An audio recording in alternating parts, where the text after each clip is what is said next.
Okay guys, I'm going to be doing a radon test and I'm going to show you how it's done.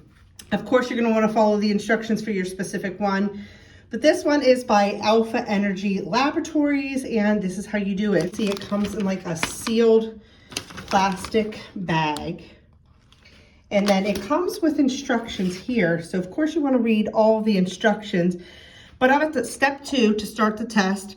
So we're going to remove the charcoal radon sampler from the plastic bag. This starts your radon test and you're going to want to make sure that you mark the day and the time that you start it. Okay, so following the instructions, place the radon sampler at the lowest level of your home, suitable for occupancy, whether it's finished or unfinished. So I am in my unfinished basement and I put it on a chair right here. It says that you want to place the radon sampler on a flat surface with paper side facing up, which I did. Place the radon sampler 2 to 7 feet above the floor. So this is about 2 feet here on this chair. Let's see what else. Place the radon sampler at least 3 feet from an exterior door or window. And then place the radon sampler at least 6 inches away from any object taller than 6 inches, which would be this stationary sink, and then I have nothing around it.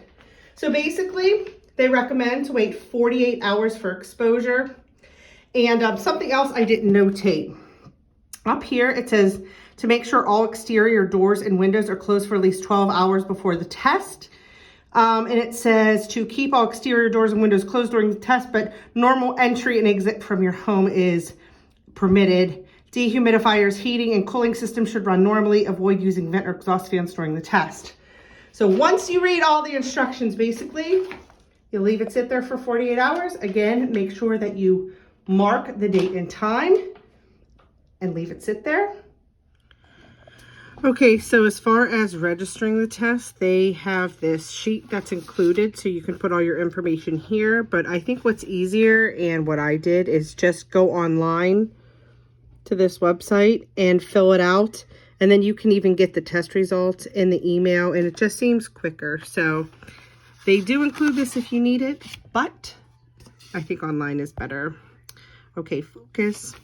Okay, and then here about stopping testing, because it has been the 48 hours. Make sure you read all of this.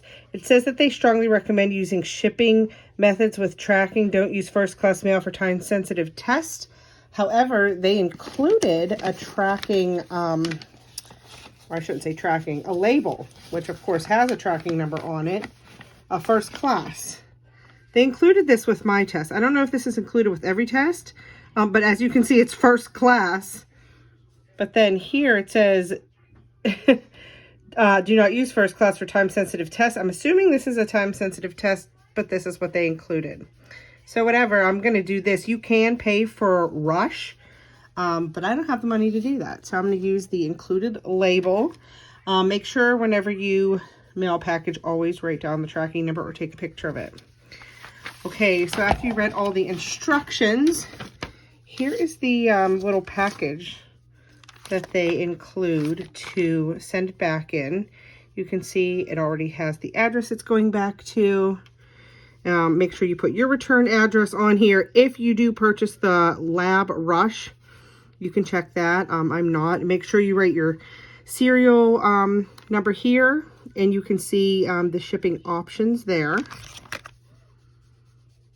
Make sure you read the back too. Okay, and I know this might be obvious, but I'm just going to say it anyway. So if you did get a return label and you're just going to use this, you see it's already addressed, you still have to take the return label off and stick it on here because this doesn't have any postage. It's the return label that has the postage, but this seems flimsy and I feel like it could easily get damaged. I used to work in shipping, so I know. So I think I'm going to just put it in here and then put it in another box and put the label on top of that box.